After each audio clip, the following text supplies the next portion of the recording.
Appear weak when you are strong, and strong when you are weak. The supreme art of war is to subdue the enemy without fighting. Let your plans be dark and impenetrable as night, and when you move, fall like a thunderbolt. Supreme excellence consists of breaking the enemy's resistance without fighting. Victorious warriors win first and then go to war, while defeated warriors go to war first and then seek to win.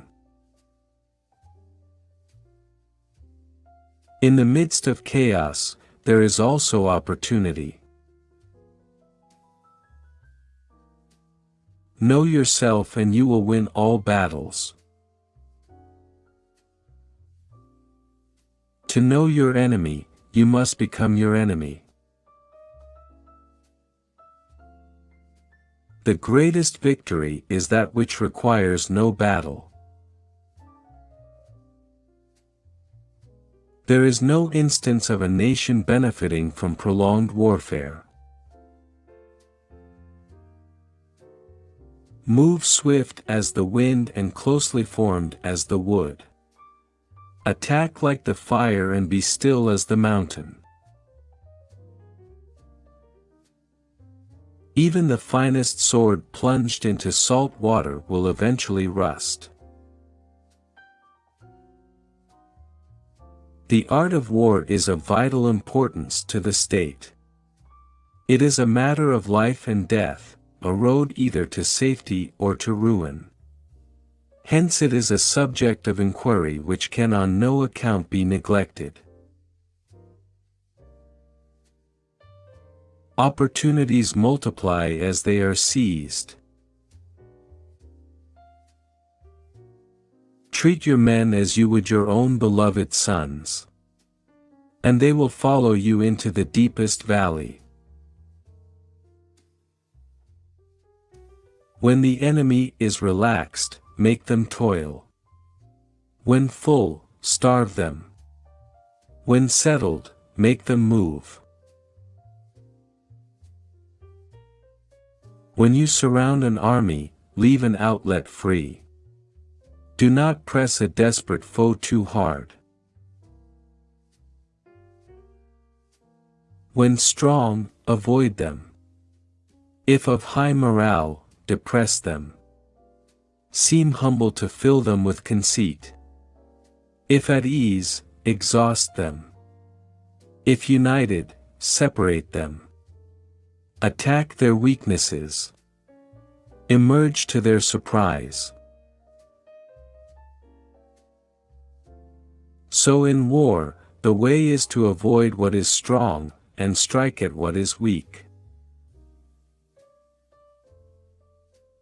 One mark of a great soldier is that he fight on his own terms or fights not at all. Who wishes to fight must first count the cost. If you wait by the river long enough, the bodies of your enemies will float by. If the mind is willing, the flesh could go on and on without many things.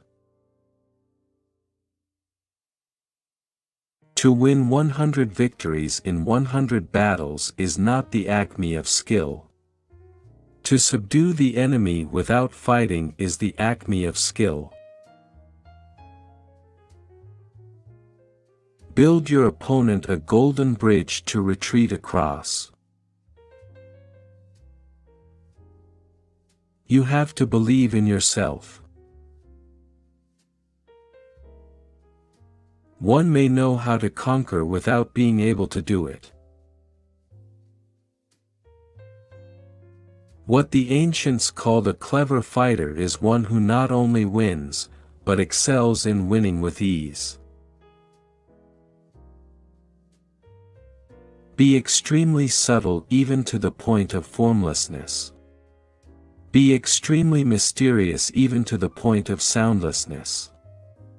Thereby you can be the director of the opponent's fate. He who is prudent and lies in wait for an enemy who is not, will be victorious.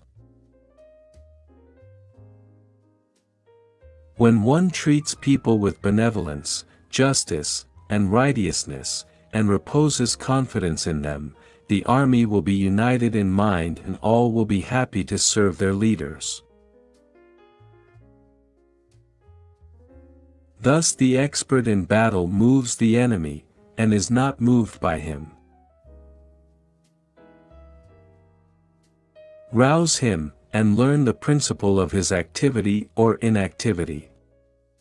Force him to reveal himself, so as to find out his vulnerable spots. If you know the enemy and know yourself, your victory will not stand in doubt. If you know heaven and know earth, you may make your victory complete. Anger may in time change to gladness, vexation may be succeeded by content. But a kingdom that has once been destroyed can never come again into being, nor can the dead ever be brought back to life. The wise warrior avoids the battle. Pretend inferiority and encourage his arrogance. There are roads which must not be followed, armies which must not be attacked, towns which must not be besieged, positions which must not be contested, commands of the sovereign which must not be obeyed. If quick, I survive. If not quick, I am lost. This is death.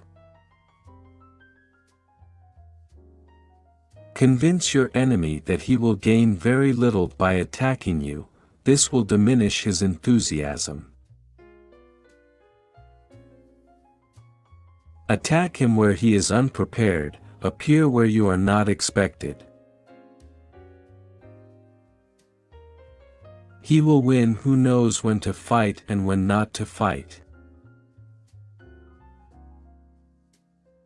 Ultimate excellence lies not in winning every battle, but in defeating the enemy without ever fighting.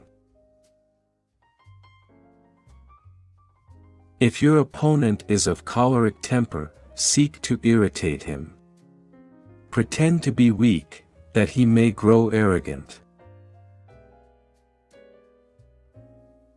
To secure ourselves against defeat lies in our own hands, but the opportunity of defeating the enemy is provided by the enemy himself. The whole secret lies in confusing the enemy, so that he cannot fathom our real intent. Attack is the secret of defense, defense is the planning of an attack. If ignorant both of your enemy and yourself, you are certain to be in peril. The general who advances without coveting fame and retreats without fearing disgrace, whose only thought is to protect his country and do good service for his sovereign, is the jewel of the kingdom. Ponder and deliberate before you make a move. Great results can be achieved with small forces. Knowing the enemy enables you to take the offensive, knowing yourself enables you to stand on the defensive. The art of war is self-explanatory. Wheels of justice grind slow but grind fine. Water shapes its course according to the nature of the ground over which it flows. The soldier works out his victory in relation to the foe whom he is facing.